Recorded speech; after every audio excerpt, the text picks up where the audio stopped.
ያመልኩ ነበረ። ስለዚህ እግዚአብሔር መጀመሪያውኑ በሙሴ በሊቀ ነቢያት አድሮ ኢታምልክ ዘእንበሌ ኢታምልክ ከኔ በቀር ሌሎች አማልክት አይሁኑልህ፣ ከሰማይም በታች በምድር ላይ በማናቸውም አታምልካቸው ብሎ የአሕዛብ የተቀረጹ ምስሎች እነዚህንና የመሳሰሉትን ኢታምልክ እንዳታመልክ ከኔ በቀር መመለክ የሚገባው ምስጋና የሚገባው አምልኮ የሚገባው ውዳሴ የሚገባው ስግደት የሚገባው የሁላችን አባት ቅዱስ እግዚአብሔር ለስም አጠራሩ ክብር ምስጋና ይድረስ። እነዚህ ሶስቱ ሕፃናት አናንያ፣ አዛርያ፣ ሚሳኤል ምስጋና የለመዱ ናቸው። እግዚአብሔርን አምላከ ሙሴን፣ አምላከ አብርሃምን፣ አምላከ ያዕቆብን የአበው አምላክ የቅዱሳን አምላክ ዓለማትን የፈጠረው ሰማይና ምድርን የፈጠረው የሚያመልኩ ሕፃናት ናቸው። አናንያ፣ አዛርያ፣ ሚሳኤል ንጉሥ 1000 ዓመት ንገስ ተንቀሃል አሉት። ምንድነው የተናቁት? በዛ በቤተ መንግስት ያሉት ሶስቱ ሕፃናት አናንያ፣ አዛርያ፣ ሚሳኤል እኮ አንተ ላቆምከው ምስል ምን አይሉም? አይሰግዱም፣ አያመልኩም። ለዚህ ለምስሉም አይሰግዱም እኮ አሉት። ጠራቸው። ሶስቱን ሕፃናት በጣም ነው የሚወዳቸው። ደግሞ እኮ ስም አውጥቶላቸዋል እኮ። ምን አውጥቶላቸዋል? እስቲ እሱ ያወጣውን ስም ንገሩ ለነሱ። ሲድራቅ፣ ሚሳቅ፣ አብድናጎም። ደግሞ በጣዖት ስም እኮ ነው፣ በአሕዛብ አማልክት ስም እኮ ነው የሰየማቸው። ነገር ግን ንጉሱ በጣዖት ስም ቢሰይማቸውም ጣዖትን የሚያመለክት ስም ቢያወጣላቸውም ታሪካቸውን ቢለውጥም የፈለገ ነገር ቢያደርግም ግን ልባቸውን አልለወጠም። ለእግዚአብሔር ክብር ምስጋና ይድረሰው። የኛ አምላክ የአብርሃም አምላክ የይስሐቅ አምላክ የአባቶቻችን አምላክ ከነደደ እሳት ያወጣናል። ባያድነንም እንኳን እሱ ከወደደ በእኛ ሞት እሱ የሚከብር ከሆነ በእኛ መቃጠል፣ በእኛ በፈላ ውስጥ መግባት፣ በእኛ በተቃጠለ በዚህ በድን ውስጥ መግባት ድንጋይን በሚያቀልጥ አይደለም አጥንትን ድንጋይን በሚያቀልጥ በዚህ ከባድ እሳት ውስጥ ገብተን ተቃጥለን አረን አመድ መሆን ለሱ ክብር ከሆነ ይቻላል። ባያድነንም እንኳን የሱ ክብር የሱ ፈቃድ ከሆነ እንገባለን። አይሆንም አሉት። በዚህ ሰዓት አይሆንም ነው የተባለው። ጿሚያን ነበሩ፣ ይጸልዩ ነበረ። የጸሎት ሰዎች፣ የጾም ሰዎች፣ የስግደት ሰዎች፣ የአምልኮ ሰዎች፣ የሃይማኖትና የምግባር ወጣቶች ነበሩ። ዛሬ ሕፃናት፣ ዛሬ እኛም እንደነዚህ ሕፃናት እንሁን። በየሶሻል ሚዲያ የምንጽፈው የምንለጥፈው ሁሉ ከሰለስቱ ደቂቅ እንማር። እውነትን እግዚአብሔርን የሚገልጥ ለእግዚአብሔር ክብር የሆነ እግዚአብሔርን የሚያከብር ነገር ይሁን። ቤተ ክርስቲያንን ከፍ የሚያደርግ ነገር ይሁን። ብርታታቸውን የንጉሥ ፊት ሳያስፈራቸው፣ እሳቱ ሳያስፈራቸው፣ ለሃይማኖታቸው ለእምነታቸው ለወሬ ያልቸኮሉ፣ ለውሸት ያልቸኮሉ፣ ለእውነት የኖሩ በዚህ ምድር ላይ የተደገፍናቸው ነገሮች ሁሉ ሸንበቆ ናቸው። ሸንበቆ ምርኩዝ አይሆንም፣ ድጋፍ አይሆንም። ይሆናል እንዴ? ይሆናል ወይ? ሸንበቆ ክፋቱ ስንደገፈው ወዲያው ይሰበራል። ምን ይሆናል? ተሰብሮም አያበቃም። ምንድነው የሚያደርገው? ተሰንጥሮ ይወጋል። የዚህ ዓለምም ነገር እንደዚህ ነው የምንመካባቸው። ከእግዚአብሔር ስንደገፍ ግን በእግዚአብሔር ላይ ድጋፋችንን ስናደርግ መቼም ይሁን መች ተጎተን አናውቅም። ለእግዚአብሔር ክብር ምስጋና ይድረሰው። ስለዚህ ሰለስቱ ሕፃናት አናንያ፣ አዛርያ፣ ሚሳኤል የተደገፉት ማንን ነው? ከፍ ባለ ድምፅ የተደገፉት ማንን ነው? አልተሰማኝም። ማንን የተደገፉት? እግዚአብሔር ንጉሥ በኃይሉ ነው። ንጉሥ አናንያን፣ አዛርያን፣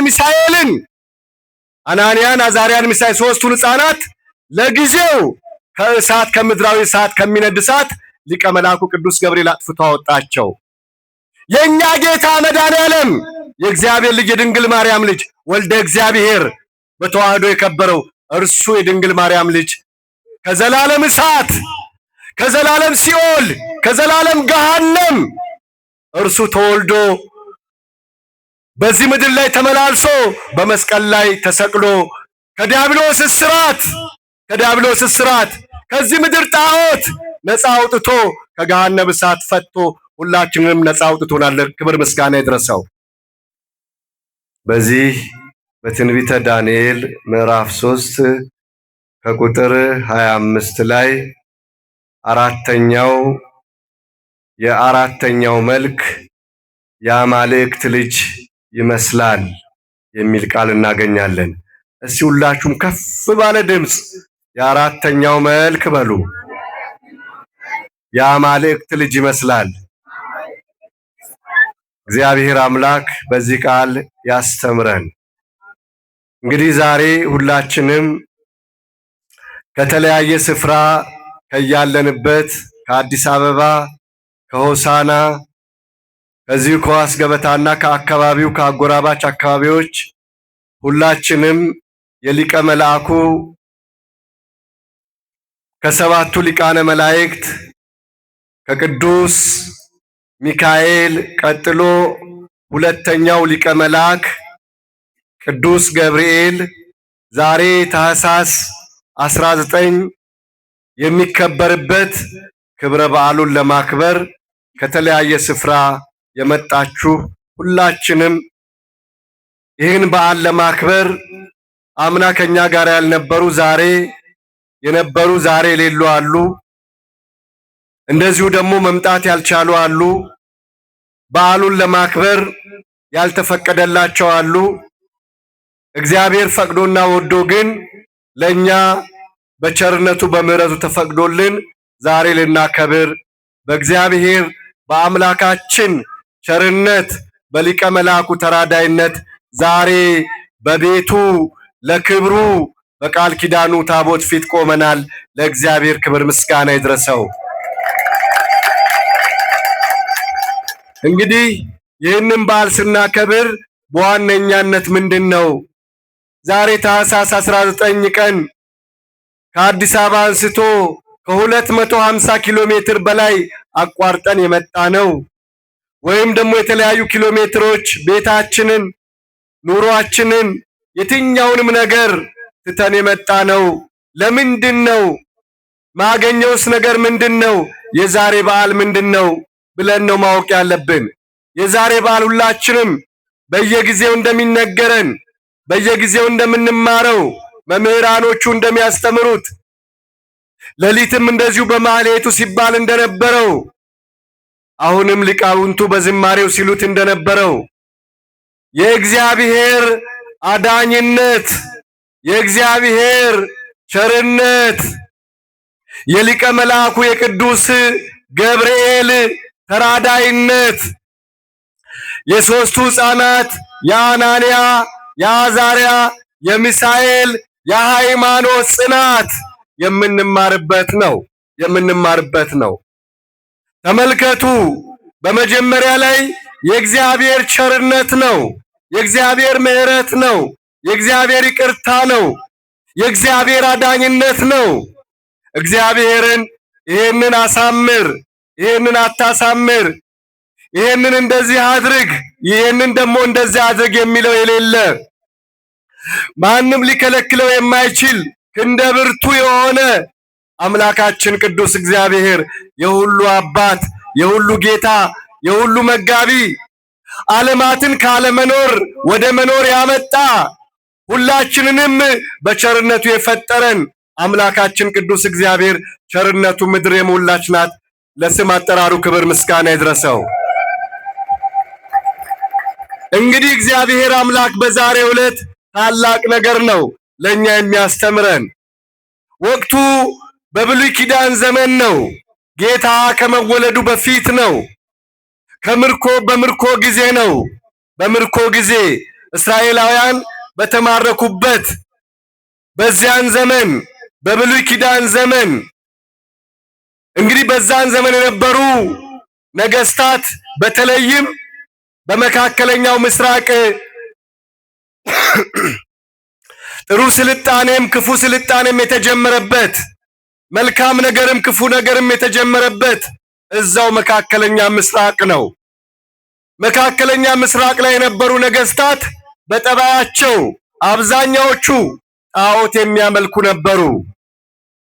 ጣዖትን የሚያመልኩ፣ ለጣዖት የሚንበረከኩ፣ ለጣዖት ማምለክ ብቻ አይደለም እነሱንም ህዝቡ እንዲያመልካቸው ለነሱም እንዲሰገድላቸው ራሳቸውን በእግዚአብሔር ወንበር ላይ አስቀምጠው አምልኮና ውዳሴ የሚሹ ነገስታት ጣዖት አምላኪዎች የነበሩበት ዘመን ነው ዘመኑ። እና በዛን ዘመን ነው ሰው ሁሉ ጣዖትን የሚወድ። ብዙ ጊዜ የሰው ልጅ በሚታይ ነገር ማመን ይወዳል። ነገር ግን የኛ አምላክ የኛ ጌታ ስጋዊ ደማዊ የሆነ በደም የተዋቀረ በእንባ የተዋቀረ ፍጥረታዊ የሆነ አይን እንደ ጉዝ ሊያየው የማይችል ልጁም ሲናገር እግዚአብሔርን አንድም ሰው እንኳን ያየው የለም ከጉያው ያልተለየው አንድያ ልጁ መድኃኔዓለም ኢየሱስ ክርስቶስ ተረከው እንጂ ብሎ እንደተናገረው ከሐሳብ በላይ የሆነ ዓለማትን የሞላ ሰማይና ምድርን ፍጥረታትን ሁሉ በእጁ የያዘ ክንደ ብርቱ አምላክ ነው። ለስም አጠራሩ ክብር ምስጋና ይድረሰው። ስለዚህ እኛ የምናመልከው አምላክ ይሄ አምላክ ነው። ይሄ ሆኖ ሳለ ሰዎች በሚታይ በሚዳሰስ በሚጨበጥ በሰው እጅ በተሰራ በዛ ያመልኩ ነበረ። ስለዚህ እግዚአብሔር መጀመሪያውኑ በሙሴ በሊቀ ነቢያት አድሮ ኢታምልክ ዘእንበሌ ኢታምልክ ከኔ በቀር ሌሎች አማልክት አይሁኑልህ ከሰማይም በታች በምድር ላይ በማናቸውም አታምልካቸው ብሎ የአሕዛብ የተቀረጹ ምስሎች እነዚህንና የመሳሰሉትን ኢታምልክ እንዳታመልክ ከኔ በቀር መመለክ የሚገባው ምስጋና የሚገባው አምልኮ የሚገባው ውዳሴ የሚገባው ስግደት የሚገባው የሁላችን አባት ቅዱስ እግዚአብሔር ለስም አጠራሩ ክብር ምስጋና ይድረሰው። ስለዚህ ይሄ ነው እነዚህ ሶስቱ ሕፃናት አናንያ፣ አዛርያ፣ ሚሳኤል ምስጋና የለመዱ ናቸው።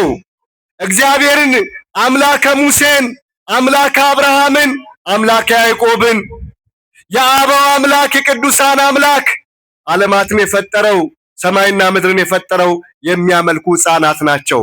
አናንያ፣ አዛርያ፣ ሚሳኤል ንገር ስማቸው እነማን ናቸው? አናንያ፣ አዛርያ፣ ሚሳኤል ማንን የሚያመልኩ? እግዚአብሔርን የሚያመልኩ ከእግዚአብሔር ውጭ አምልኮ የሌላቸው ናቸው። ነገር ግን ተማርከዋል። ምን ተደርገዋል? ተማርከዋል። በምርኮ ሀገር ነው ያሉት። በምርኮ ሀገር ነው ያሉት። ለምሳሌ ያህል ከክፉ ከተለያዩ ነገሮች ምርኮ ማለት ምን ማለት ነው? ከምርኮኛ እስረኛ ይሻላል። ምክንያቱም በሕግ ጥላ ስር ነው ያለው። አይሻልም እንዴ? ከምርኮኛና ከእስረኛ ማ ይሻላል? እስረኛ ይሻላል። እንደዚሁ ደግሞ ከምርኮኛ ስደተኛ ይሻላል። የተሰደደ ሰው ይሻላል። የተማረከ ግን ማራኪው እንደፈለገ ያደርገዋል። አይደለም እንዴ? የተማረከ ማራኪው እንደፈለገ ያደርገዋል። የማራኪው ጉዳይ ነው። ሲፈልግ ማራኪውሽ ቀኜ ትርሳይ ባላስታውስሽ ምላሴ ከትናጋዬ ትጣበቅ ብለው በባቢሎን ወንዝ በዛ እስራኤልን ባሰቡ ጊዜ እንዳለቀሱ ሁሉ ወይም ምርኮኞቹ በነበሩበት ሀገር እግዚአብሔር አይመለክ፣ ለእግዚአብሔር መስዋዕት አይቀርብ፣ ለእግዚአብሔር አምላክ አምልኮ አይቀርብ። ይሄ የአሕዛብ ሀገር ነው፣ ምድረ አሕዛብ። ከዚህ የተነሳ አልቅሰው ነበር ሰለስቱ ደቂቅ። በውስጣቸውም ያዝኑ ነበረ።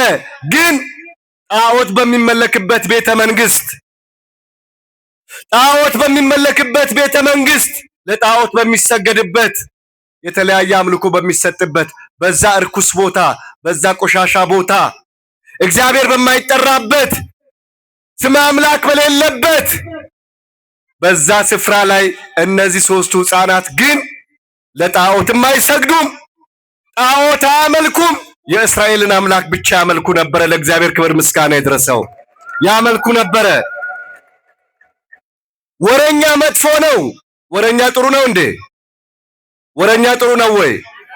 ዛሬ ወሬያችን ውሸቱ እጅግ በዝቶ ፊት በሰው ነበር የሚነገረው። ኤቤር ካይስኮ ኤታን ኪዲቶ እየተባለ ነበረ ድሮ ወሬ የሚወራው። እከሌ እንዲህ አለ፣ እገሊት እንዲህ አለች። ከባል ማያኮ ባል ሂንኪዶስ እኮ አምባ ሂንኪዲ እኮ እየተባለ ነበረ ማታ ሽማግሌ ተሰብስቦ ወሬ የሚወራው። የዛሬ ወሬ ውቅያኖስ ተሻጋሪ ሆኗል። አይደለም እንዴ? ምን ተሻጋሪ ሆኗል? ውቅያኖስ ተሻጋሪ። ከውቅያኖስ ማዶ ከባህር ማዶ ያላየውን ያልሰማውን ያልጨበጠውን ሲያወራ ትሰሙታላችሁ። መሬት ላይ የሌለውን ሲያወራ ትሰማላችሁ። እዚህም ያለው እንደዛው ሲያወራ ትሰማላችሁ። የዘመናችን ወሬ የማይጨበጥ ከንፋስ የፈጠነ ደግሞም 99% ውሸት የሆነ ነጩን የሚያጠቁር ጥቁሩን የሚያነጣ በሬ ወለደ የሚባልበት ዘመን ነው። በዛም ቤተ መንግስት ውስጥ እንዲህ አይነት ወሬ ነበረ። እንዲህ አይነት ወሬ ነበረ። በዛን ዘመንም መጥተው አሉት ለንጉስ፣ ንጉሥ 1000 ዓመት ንገስ፣ ተንቀሃል አሉት። ምንድነው የተናቁት? በዛ በቤተ መንግስት ያሉት ሶስቱ ሕፃናት አናንያ፣ አዛርያ፣ ሚሳኤል እኮ አንተ ላቆምከው ምስል ምን አይሉም? አይሰግዱም፣ አያመልኩም። ለዚህ ለምስሉም አይሰግዱም እኮ አሉት። ጠራቸው። ሶስቱን ሕፃናት በጣም ነው የሚወዳቸው። ደግሞ እኮ ስም አውጥቶላቸዋል እኮ። ምን አውጥቶላቸዋል? እስቲ እሱ ያወጣውን ስም ንገሩኝ ለነሱ። ሲድራቅ፣ ሚሳቅ፣ አብድናጎም። ደግሞ በጣዖት ስም እኮ ነው፣ በአሕዛብ አማልክት ስም እኮ ነው የሰየማቸው። ነገር ግን ንጉሱ በጣዖት ስም ቢሰይማቸውም ጣዖትን የሚያመለክት ስም ቢያወጣላቸውም ታሪካቸውን ቢለውጥም የፈለገ ነገር ቢያደርግም ግን ልባቸውን አልለወጠም። ለእግዚአብሔር ክብር ምስጋና ይድረሰው። ልባቸውን አልለወጠም። ከዚያ በኋላ ጠርቶ አመጣቸው፣ ነገራቸው። እውነት ነው ወይ? እኔን አታከብሩም ወይ? ንጉስ እኮ ነኝ። ንጉስ እኮ ያስፈራል እኮ። ንጉስ ከባድ ነው ሲሉት፣ አዎ ንጉሶ 1000 ዓመት ንገስ፣ ለሕግህ እንገዛለን፣ ለስርዓቱም እንገዛለን። ነገር ግን አንተ ላቆምከው ምስል አንሰግድም አሉት። ስለዚህ እሳት እንዲነድ ነው የተደረገው። ተጋጨ። የእግዚአብሔር ክብርና የጣዖት ክብር ተጋጨ። በእነዚህ ላይ እነሱ አንሰግድም አሉ፣ እሱ ደግሞ ስገዱ አሉ። ከዚያ በኋላ እነዛም በእሳት ሊያቃጥሉ እነዚህም ሊቃጠሉ ሁለቱም ይዘጋጃሉ። እነዚህ ሊቃጠሉ እነዛ ደግሞ ሊያቃጥሉ ድን አዘጋጁ። ሰማዕትነት በየዘመኑ ነበረ። ሰማዕት ማለት ምስክር ማለት ነው። ምስክሮች፣ የእግዚአብሔር ምስክሮች። እግዚአብሔር አምላክ በየዘመኑ ራሱን ያለ ምስክር አልተውም። ክብር ምስጋና ይድረሰው። ዛሬ እኛ እዚህ የተሰበሰብነው የእግዚአብሔር ምስክሮች ነን። ምስክር አድርጎ አቁሙናል። ክብር ለስም አጠራሩ ይሁን። እነዚህ ሕፃናት በዛ ኑ ተብለዋል። ምስክሮች ናቸው። ማንም በሌለበት ከኔ እጅ የሚያድናችሁ የለም አለ። ከማን እጅ? ከማን እጅ? ዛሬ ብዙዎች ፎክረውብናል። ከኔ እጅ ማንም አያድናችሁም፣ ከኔ እጅ አትወጡም፣ እንዲያደርጋችኋለሁ፣ ዘብጥያ ወርዳችኋለሁ፣ ነፍሳችሁን ስጋችሁን እለያለሁ ብለው በተለያየ ጊዜ የተለያየ ዛቻና ፉከራ ደርሶብናል። እግዚአብሔር ግን አሻግሮናል። ክብር ምስጋና ለእርሱ ይሁን። ስለዚህ እንደ ሰው አይደለም። ማንም አያድናችሁም፣ ማንም ሊያድናችሁ አይችልም ተባለ።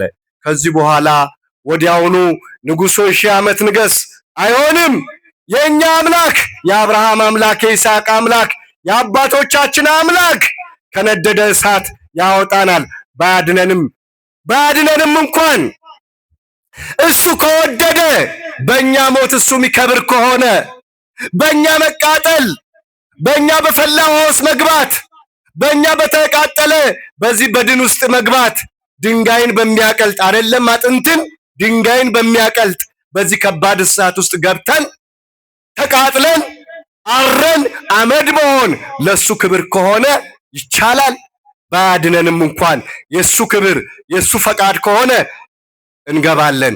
አይሆንም አሉት። በዚህ ሰዓት አይሆንም ነው የተባለው። ጿሚያን ነበሩ፣ ይጸልዩ ነበረ። የጸሎት ሰዎች፣ የጾም ሰዎች፣ የስግደት ሰዎች፣ የአምልኮ ሰዎች፣ የሃይማኖትና የምግባር ወጣቶች ነበሩ። ዛሬ ሕፃናት፣ ዛሬ እኛም እንደነዚህ ሕፃናት እንሁን። በየሶሻል ሚዲያ የምንጽፈው ምንለጥፈው ሁሉ ከሰለስቱ ደቂቅ እንማር። እውነትን እግዚአብሔርን የሚገልጥ ለእግዚአብሔር ክብር የሆነ እግዚአብሔርን የሚያከብር ነገር ይሁን። ቤተ ክርስቲያንን ከፍ የሚያደርግ ነገር ይሁን።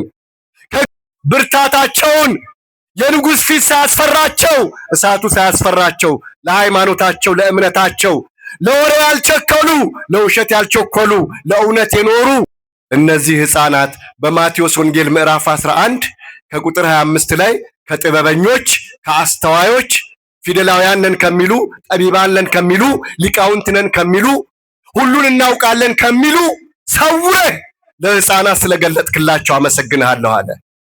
ስለዚህ እነዚህ የተገለጠላቸው ሕፃናት መንፈስ ቅዱስ ያደረባቸው ሕፃናት እነዚህ ታላላቅ ሕፃናት በእውነት እምነታቸው ዓለምን ያሸነፈ ጣዖትን ያሸነፈ ንጉሥን ያሸነፈ እግዚአብሔር ከኛ ጋር ከሆነ ማን ይቃወመናል? አለ እንዴ? የለም። እግዚአብሔር ከኛ ጋር ከሆነ ታምኖ በእግዚአብሔር ከሆነ ስለዚህ ማን ይቃወመናል? መመካት በእግዚአብሔር ነው። መደገፍ በእግዚአብሔር ነው። እኛ ግን በተለያየ ነገር የተደገፍን ብዙዎች ነን። የተደገፍነው በዚህ ምድር ላይ የተደገፍናቸው ነገሮች ሁሉ ሸንበቆ ናቸው። ሸንበቆ ምርኩዝ አይሆንም፣ ድጋፍ አይሆንም። ይሆናል እንዴ? ይሆናል ወይ?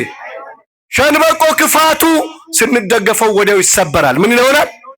ተሰብሮም አያበቃም። ምንድነው የሚያደርገው? ተሰንጥሮ ይወጋል። የዚህ ዓለምም ነገር እንደዚህ ነው የምንመካባቸው። ከእግዚአብሔር ስንደገፍ ግን በእግዚአብሔር ላይ ድጋፋችንን ስናደርግ መቼም ይሁን መች ተጎተን አናውቅም። ለእግዚአብሔር ክብር ምስጋና ይድረሰው። ስለዚህ ሰለስቱ ሕፃናት አናንያ፣ አዛርያ፣ ሚሳኤል የተደገፉት ማንን ነው? ከፍ ባለ ድምፅ የተደገፉት ማንን ነው? አልተሰማኝም። ማንን የተደገፉት? እግዚአብሔር። ንጉሥ በኃይሉ ነው። ንጉሥ በኃይሉ ተመክቷል። ንጉሥ በሰራዊቱ ተመክቷል። በኃይሉ በክንዱ ተመክቷል። ሁሉን አደርገዋለሁ፣ አፈሙዙም እኔ ጋ አለ፣ በእኔ ዘንድ የሌለ ምን አለ ብሏል ናቡከደነጾር ንጉሡ። ይህን ሁሉ ብሏል። እሳቱን አነደደ። ከባድ እሳት ነው የነደደው። የነደደው እሳት ድን ተጨምሮበታል። ድንጋይ ቢጨመርበት ድንጋይ ያቀልጣል። ከዛ በኋላ እምቢ አሉ። ስለዚህ ልባቸው ቆራጥ ነው። ልባቸው ቆራጥ ነው። አማኞች ናቸው። ያመኑትን ያውቃሉ። እምነታቸው በአለት ላይ ነው፣ በአሸዋ ላይ አይደለም። ቤታቸውን የሰሩት በአለት ላይ ነው። እምነታችንን ሃይማኖታችንን በአለት ላይ እንገንባ፣ በተዋህዶ ላይ እንገባ።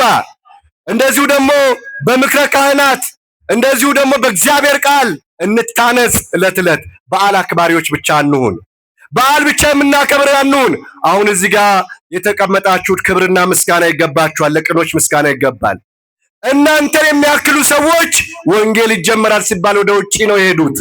እነዚህ ምን ተማራችሁ ወይስ ምን አወቃችሁ? የዛሬ በዓላችሁ ምንድነው? እምነታችሁ ምንድነው ቢባል እኔ እንጃ። እናንተ ግን ቁጭ ብላችሁ ቃልን የሚሰማ በእርጋታ ይሰማል እንዳለው በእርጋታ ቃሉን እየሰማችሁ ነው። የእግዚአብሔር በረከት በእናንተ ላይ ይውረድ።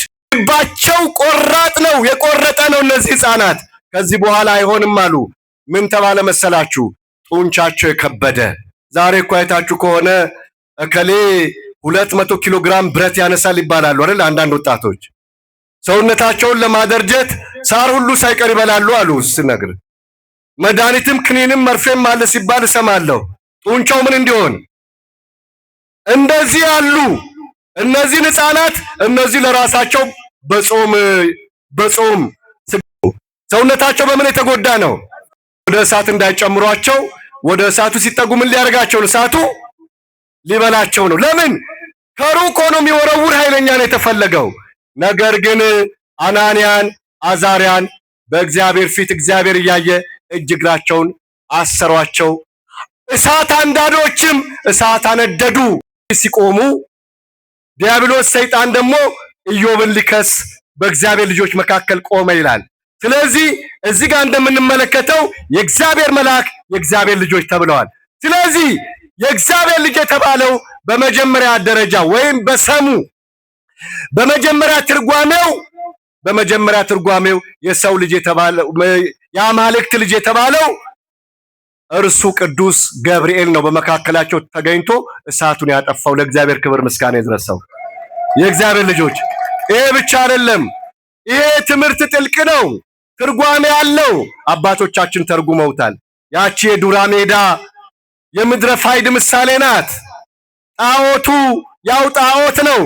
የጣዖት አይነት ከመግለጽ በስተቀር እንዲህ አይነት ጣዖት እንዲህ አይነት ጣዖት እንዲህ አይነት ጣዖት ከማለት በስተቀር ጣዖት ያው ጣዖት ነው። ስለዚህ ጣዖቱ ያው ጣዖት ነው።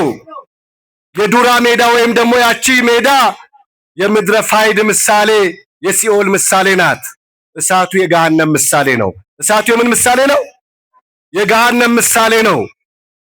ስለዚህ እነዚህ ሶስቱ ሕፃናት ደግሞ የቅዱሳንና ንስሐ የገቡ ሥጋ ወደሙን የተቀበሉ የማኅበረ ካህናትና የማኅበረ ምእመናን ምሳሌ ናቸው ሶስቱ ሕፃናት።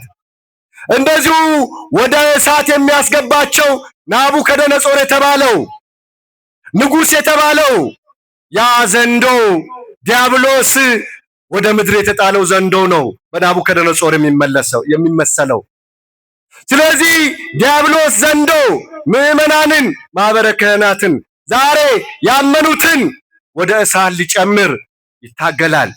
ስለዚህ ያ አራተኛ በእሳት መካከል የተጋለው መጀመሪያው ቅዱስ ገብርኤል ነው። ፍጻሜው ግን የድንግል ማርያም ልጅ የእግዚአብሔር ልጅ መድኃኔዓለም ኢየሱስ ክርስቶስ ነው።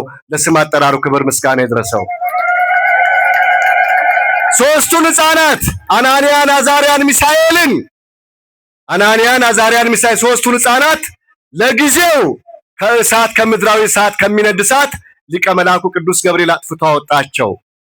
የኛ ጌታ መድኃኔዓለም የእግዚአብሔር ልጅ የድንግል ማርያም ልጅ ወልደ እግዚአብሔር በተዋህዶ የከበረው እርሱ የድንግል ማርያም ልጅ ከዘላለም እሳት፣ ከዘላለም ሲኦል፣ ከዘላለም ገሃነም እርሱ ተወልዶ በዚህ ምድር ላይ ተመላልሶ በመስቀል ላይ ተሰቅሎ ከዲያብሎስ እስራት ከዚህ ምድር ጣዖት ነፃ አውጥቶ ከገሃነም እሳት ፈቶ ሁላችንንም ነፃ አውጥቶናል። ክብር ምስጋና ይድረሰው።